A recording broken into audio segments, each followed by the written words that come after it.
Hey everybody, it has taken me far too long to get to this, but I finally wanted to share the setup of my personal Crimson Malden. I'm one of the oddballs in the Filofax community. I've been using this exact same binder for almost 2 years now. It'll be 2 years in May.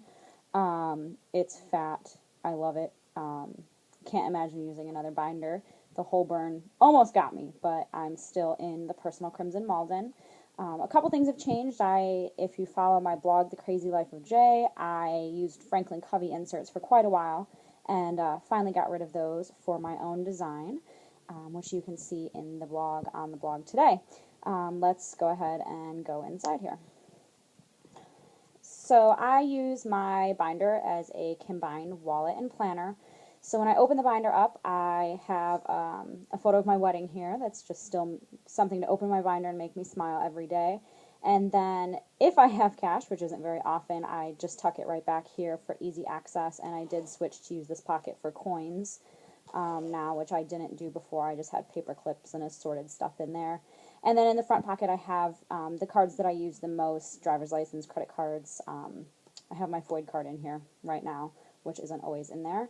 And then behind this back pocket, I have Post-it notes and a train schedule for the train line that I ride to work, and then some smaller flag sticky notes are tucked back there as well. The pen I am using right now, I was using the Coletto, the 4-color Coletto. Decided not to. The refills were running out far too quickly, and to order them online and wait for them to come was just something that I'm not patient enough for. So I ended up switching to these. Let's see if it'll focus on it. The Pigma Micron pens. I'm a big fan of these pens. They're actually one of the only pens that I have found that are archival ink, which makes me very happy because I do save my planner from year to year so that I can look back on what I've done and what I've accomplished each year. So if we keep going behind here on the other side, this is just a top opening envelope that I stuck the picture in on one side. And then on the other side, I just have some mementos. I have some, photo booth photos from a wedding that we were at, some fortunes, Costa Rican currency from our honeymoon, just to remind me of how much fun Costa Rica was. And then back here in this second Ziploc pouch, I have Band-Aids and paper clips and other little assorted, kind of my mobile office is what I call this here. And then continuing on, I do have a couple pages of the Filofax stickers in here. I honestly don't use them that much, but I keep them in here just because they are used from time to time. And then I found this, I believe at Meijer, the grocery store, just a little page. It was already pre-punched for a Filofax size binder, which I thought was really cool. Use these for, marking paydays and other things that shiny stars are appropriate for. And next I have a pretty stuffed credit card holder. This may be the business card holder. I don't remember. It came with the binder. And I use this for any lesser used cards. My credit cards I keep in the front, but I keep grocery store cards and my work pass, a gift card, and I just jotted the amount down on here so that I remember how much is on it. And then another top opening envelope here. This one I use for coupons. So I just stick them in there, and then to keep note, I just have a Post-it folded over on it where I have, I'm not even going to try and turn it here, but I have written down what it's for, and then if it has an expiration, and then I just cross them off as I use them or as they expire, so I always kind of know what's going on, and once this sheet fills up, I'll redo it. And then that stays there. Next, I have my etc. section. I really only have 3 sections in my planner. I have the diary, a section on me, which sounds kind of presumptuous, but it is my planner, so I guess it's something to have. And everything else kind of falls into this etc. section. I do blog post ideas in here. I can't show a lot of it because I'm planning a couple different baby showers and bridal showers for friends, so I'll keep that section hidden for now, but I have some pages for those showers that I'm planning for notes and to-dos and expenses and things like that. Silly things like Brian and I have been making beef jerky, so I have written down what we're doing and how we do it and how long so that we can keep track of that type of thing for next time. And then I usually just have a couple sheets of plain and lined note paper in here for different notes and things that I want to do. The next section, I did all my own dividers years ago, probably right when I got the binder. So I just have a clear fly leaf to protect the scrapbook paper section. And then these guys, I love the birthday and anniversary sheets. I think that they're great because I can just pop them in from year to year and not have to worry about it. So far, I've been able to do 2 months per page, and then I actually just keep a page marker at the current month, so I always know where I'm at and who I need to make birthday cards for, send birthday presents to. And then now we're getting into my homemade sections. I started this in mid-March, so March doesn't look all that great, so we're going to go ahead and flip straight to April, and this is what my new custom planner looks like. I was using store-bought things and really wasn't finding something that worked for me. My biggest pet peeve was I really like Monday start dates. I love having my weekends together for different weekend trips, things like that. I love being able to write straight through the weekend instead of having to go Saturday and Sunday and Saturday and Sunday. So when I designed my own, I really wanted to focus on being able to keep those weekends together. And that also allowed me, for my OCD, I wanted to have 4 on each page. So that allowed me to put a this week column, which I'll write things that, you know, need to be done maybe sometime that week, or an appointment that needs to be made sometime that week, but I don't have the specific date yet, and then I can always track how close I am to making that happen or getting that task done. Losing the Coletto meant I did lose a little color coding, but the solution I found for it was these market dots, which I can show you in a minute. I keep them in the back of the planner. It works a lot better for me because I don't have to worry about having the right color ink or having the color of ink at that second. If I don't have the stickers with me, I just write down the appointment, and then once I do have the stickers or do have a second, I will just add the sticker, the color, for what it correlates to. I have work, notifications, personal, and anything to do with Brian's schedule. I mark in red for him. So these are what my months have been looking like. And then I'm just going to flip straight to today, April 18th. My pages are super customized now. I really wanted to do what worked for me and figured that was the best way to go about it.